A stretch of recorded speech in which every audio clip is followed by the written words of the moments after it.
बुद्ध और आम्रपाली। गौतम बुद्ध भ्रमण करते हुए वैशाली नगर के वन विहार में पहुँचे। उनके आगमन का समाचार पूरे नगर में फैल गया। कुछ ही समय में मानो पूरा नगर उनके दर्शन के लिए उमड़ पड़ा।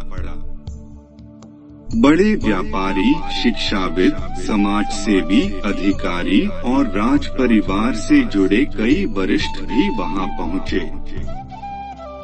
सभी की भावना थी कि तथागत बुद्ध अपने शिष्यों सहित उनके निवास पर पहुंचे एवं भोज का आमंत्रण स्वीकारें।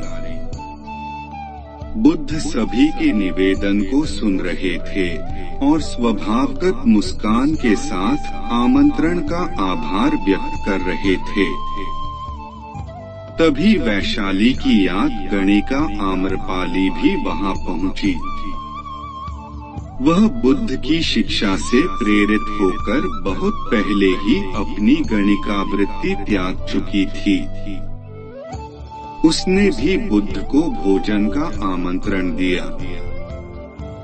बुद्ध ने तत्काल उसे स्वीकार किया और अगले दिन भिक्षुओं सहित उसके घर आने की सहमति दे दी।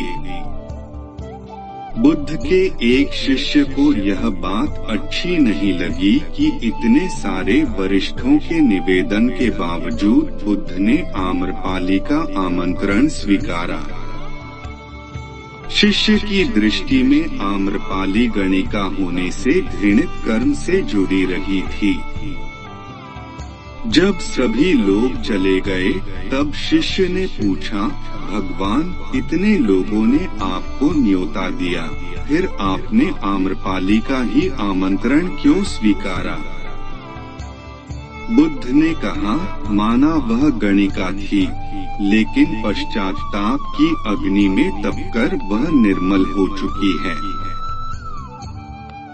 यदि कोई व्यक्ति इस निर्मलता को प्राप्त कर ले तो वह उनसे भी श्रेष्ठ हो जाता है, जो ऐसे किसी घृणित कर्म में लीन न रहे हों। ऐसे व्यक्ति का आमंत्रण स्वीकारने में संकोच नहीं होना चाहिए। कोई व्यक्ति जब तक बुरे कामों में संलग्न रहता है तब तक उससे दूरी रहे तो ठीक है, लेकिन जो बुरे कामों को छोड़ दे उसे स्वीकार करने में संकोच नहीं करना चाहिए। इससे उसकी अच्छाई की ओर बढ़ने की भावना को बल मिलता है